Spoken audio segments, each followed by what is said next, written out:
James গানৰ ঘি খতম হৈ গ'ল নেকি? তো সুপাৰ গাৰ্ল আজি মই চালো আৰু সুপাৰ গাৰ্লৰ আজি মই ৰিভিউ দিম, গতিকে শেষলৈ চাব ভিডিঅ'টো। সুপাৰ গাৰ্ল মুভিখন আপোনালোকক মই প্ৰথমতে কওঁ, এইখন মুভি হলত চাব লগা মুভি নহয়। অটিটিটো আপোনালোকে পইচা দি কিনে নাচাব, এইখন যেতিয়া ফ্ৰীত আহিব তেতিয়াহে আপোনালোকে চাব। তো সুপাৰ গাৰ্লৰ কথা ক'ম। ডিচি ইউনিভাৰ্ছ যিহেতু ৰিবুট হৈছে আৰু প্ৰথমখন মুভি জেমছ গানৰ ওলাইছিল ছুপাৰমেন, গতিকে ছুপাৰমেন মুভিখন কিমান ভাল হৈছিল, দৰ্শকে আদৰি লৈছিল, গতিকে এক্সপেক্টেশ্যন হাই আছিল যে সুপাৰ গাৰ্লো মানে সেনেকুৱা এটা সেট মানে বেঞ্চমাৰ্ক এটা ষ্টেণ্ডাৰ্ড এটা সেট কৰিব। গতিকে সুপাৰ গাৰ্ল মুভিখন ফাইনেলি ওলাল আৰু সুপাৰ গাৰ্ল মুভিখনৰ ৰান টাইম হ'ল 1 hour 50 minutes, শ্বৰ্ট মুভি হয়, 2 ঘণ্টাতকৈও কম। আৰু বাকী কি ক'ম, মুভিখন মানে মই এইকাৰণে কৈছোঁ জেমছ গান কা ঘি খতম বুলি, কাৰণ এই মুভিখনত মানে প'ৰ স্ক্ৰিপ্ট, প'ৰ ৰাইটিং, প'ৰ মানে কেৰেক্টাৰ ডেভেলপমেণ্ট, মানে প'ৰ ভিলেইন, মই কি ক'ম মানে চব প'ৰ। আৰু আমি জেমছ গানৰ মুভি বুলি ক'লে মানে আমি এক্সপেক্ট কৰোঁ যে ভাল হ'ব, যে ছুপাৰমেন যোনখন বনাইছিল ৰিবুটখন, বা আমি গাৰ্ডিয়ান অফ দ্য গেলেক্সিৰ যদি কথা কওঁ, ইমান মানে এটা হাই এক্সপেক্টেশ্যন হয়। কিন্তু এইখন মুভিৰ কথা ক'ম, এইখনে একদম মানে কি মুভি বনাই দিছে মানে ডিচি ইউনিভাৰ্ছে, মানে এখন যদি ভাল মুভি বনাই দিয়ে, মানুহৰ এক্সপেক্টেশ্যন, ফেনবিলাকৰ এক্সপেক্টেশ্যন বাঢ়ি যায়, আৰু এখন মুভি এনেকুৱা বনাই দিয়ে একদম মানে চাব লগাই নহয়। বাকী যদি কওঁ মই এইখন মুভিৰ ভিলেইন আপোনালোকক যদি কওঁ, ইমানেই উইক মানে চিনেমাখন আধা চোৱাৰ পিছতো ভিলেইনৰ পাহৰি যাব আপোনালোকে যে ভিলেইন কোন আছিল। ভিলেইন হ'ব লাগে থেনছৰ দৰে বা আমাৰ ৱাকিং ডেডৰ নিগেনৰ দৰে, মানে এজেছলৈকে, ডেকেডলৈকে ভিলেইন মনত থাকে, তো ৰামজি বল্টনৰ দৰে গটত। গতিকে মই সেইটো লেভেলৰ ভিলেইন নহ'লেও অলপমান হ'লেওতো অলপ ষ্ট্ৰং পাৱাৰফুল ভিলেইন লাগে। কিন্তু এইখন মুভি ভিলেইনে কি কৰি আছে, কি কৰে আপোনালোকে চিনেমাখনত চালে পাহৰি যাব।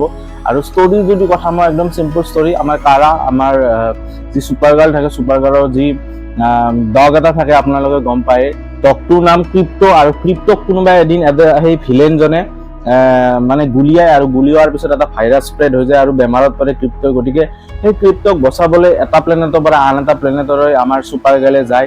তো সেইটোৱে ষ্টৰি, তাৰে ওপৰতে ডিপেণ্ড কৰে। আৰু মাজতে আমাৰ জেছন মমোৱা ওলাই, আমাৰ এজ এ লব, সেই কেৰেক্টাৰটো আছে, আপোনালোকে ভাল পাব, এটা কেমিঅ' ৰ'ল টাইপ। আৰু ছুপাৰমেনৰো কেমিঅ' আছে, আপোনালোকে ছুপাৰমেনকো দেখা পাব। আৰু যদি মই কথা কওঁ আমাৰ ছুপাৰ গাৰ্লৰ এক্টিং সঁচাকৈ ভাল হৈছে।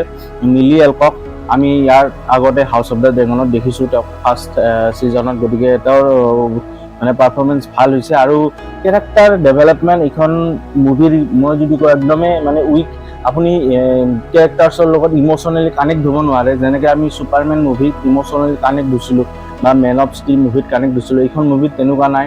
বা কোনো ধৰণৰ ট্ৰমা আপোনালোকক ভিলেইনে দিব নোৱাৰে, যে আপোনালোকৰ চাদমা টাইপ বহি থাকে মাইণ্ডত, কি হ'ব মানে আকাংক্ষিত হৈ থাকে নেক্সট পাৰ্টলৈ। তো তেনেকুৱা ধৰণৰ কোনো নাই।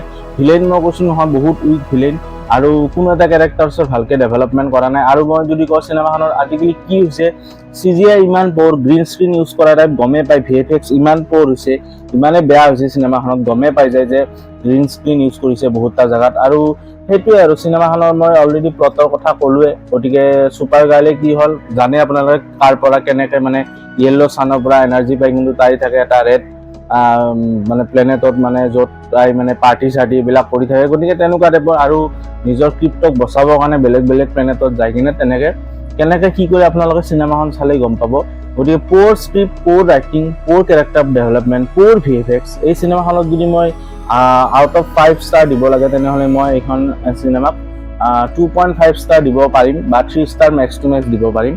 গতিকে আপোনালোকে এইখন চিনেমা হলত নাচাব, আপোনালোকে ফ্ৰীত আহিলে এইখন চিনেমা চাব, বা ইণ্টাৰনেটৰ শক্তি ব্যৱহাৰ কৰি আপোনালোকে চাব পাৰে ছুপাৰ গাৰ্ল মুভি। তো এইটো আছিল এই ভিডিঅ'টোত, কেনেকুৱা পালে জনাব, ভাল পালে লাইক শ্বেয়াৰ ছাবস্ক্ৰাইব কৰি দিব, আৰু কমেণ্ট কৰি জনাব আপোনালোকে ছুপাৰমেন ডিচি ইউনিভাৰ্ছৰ ৰিবুট ভাৰ্চনখন চাইছে নে নাই।